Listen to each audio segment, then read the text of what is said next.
Right, President Trump has on multiple occasions discussed trying to buy the country of Greenland, according to a report last week. And Trump has, with varying degrees of seriousness, expressed an interest in trying to purchase the 811,000 square mile island in the North Atlantic. Now, citing unnamed sources familiar with the deliberations, Trump reportedly told advisors in one exchange last spring he'd heard that Denmark was having financial problems because of the subsidies it pays to Greenland and wondered if he should buy it. Now, Greenland is in an autonomous Danish territory currently, and Trump spoke out and says, what do you guys think about that?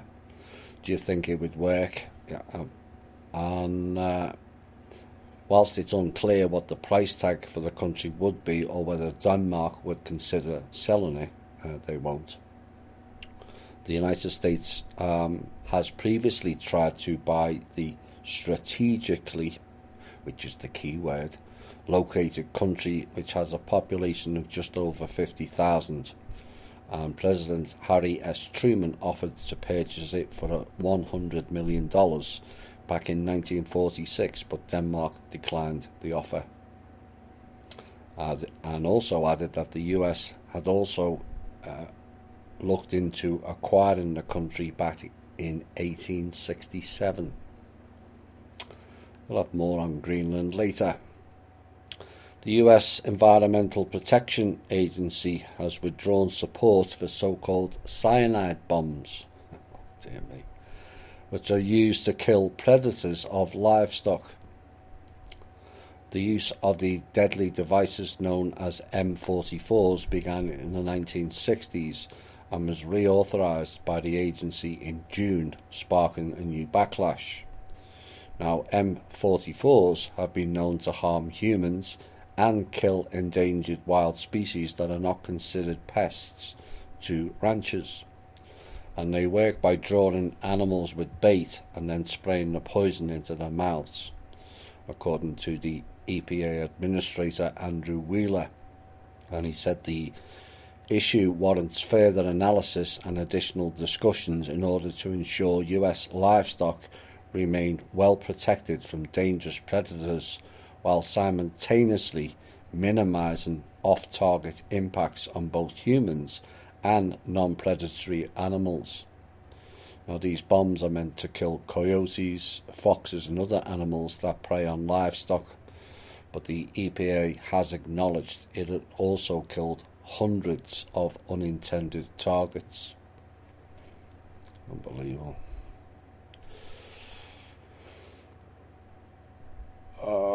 Where are we next? Funny enough, Denmark again.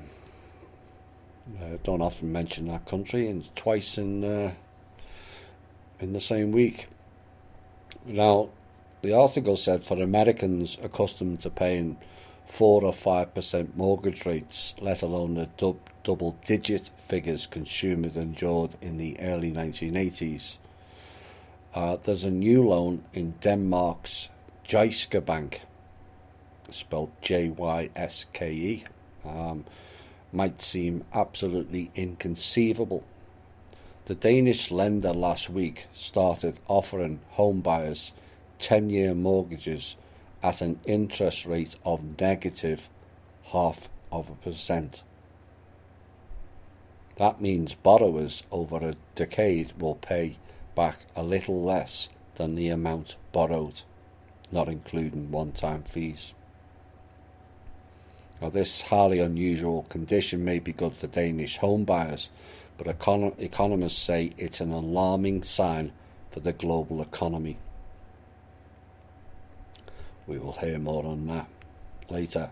Several major governments and more than 1,000 big companies in Europe are now able to effectively borrow from global financial markets at a negative interest rate. Now, for Jyske Bank, that means it can turn around and lend money at sub-zero interest rates too. And the amount of this type of debt issued as government or corporate bonds, which is an IOU, in other words, it's going to be passed off onto the people, has doubled since December. No surprise there for those of you who have long memories of our intel. And it now totals $15 trillion. Now, the sudden increase suggests that a fast rising share of investors are so nervous about the future they're willing to actually lose a little money by lending it to a borrower that is almost certain to pay it back, rather than risk betting on something that could go bust. In a healthy economy, investors will put their money to work in profit-making ventures such as factories or office buildings. Are you getting the gist of that message? I hope you do. Russia and China warned Tuesday that a new US missile test had heightened military tensions and risked sparking an arms race weeks after Washington ripped up a Cold War era weapons pact with Moscow. Now, the US and Russia ditched the Intermediate Range Nuclear Forces Treaty this month after accusing each other of violating the accord. Now, Washington said the agreement also tied its hands in dealing with the other powers such as China, and the US Department of Defense announced on Monday it had tested a type of ground-launched missile that was banned under the 1987 INF agreement, which essentially limited the use of nuclear and conventional medium-range weapons.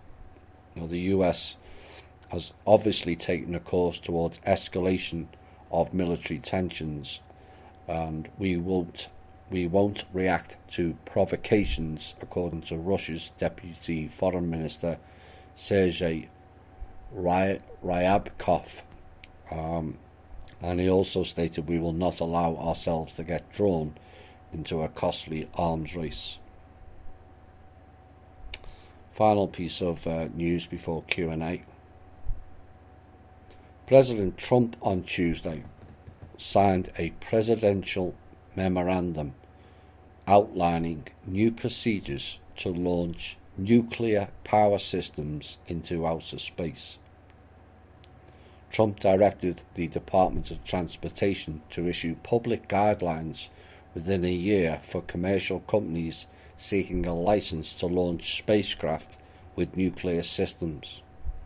And the memorandum also gives NASA 180 days to create an interagency nuclear safety review board to ensure the safety of launching radioisotope power systems, fusion reactors used for power and propulsion, and more. Oh dear. You know, you've got to smack your head with this level of stupidity. NASA, never a straight answer. And Trump's asking them to finalise something in 6 months. Oh dear. Like that's going to work. But the problem is, we cannot guarantee nuclear safety on the ground. Never mind launching on rockets, which have a failing rate of 1 in every 15 launches. Every 15 launches, one of those rockets fails. We don't need nuclear power, nuclear energy, or nuclear weaponry for anything on an adult-based planet. And the sooner these childlike thinking people in power realise that, the better it's going to be for everyone. It's bordering on ridiculous.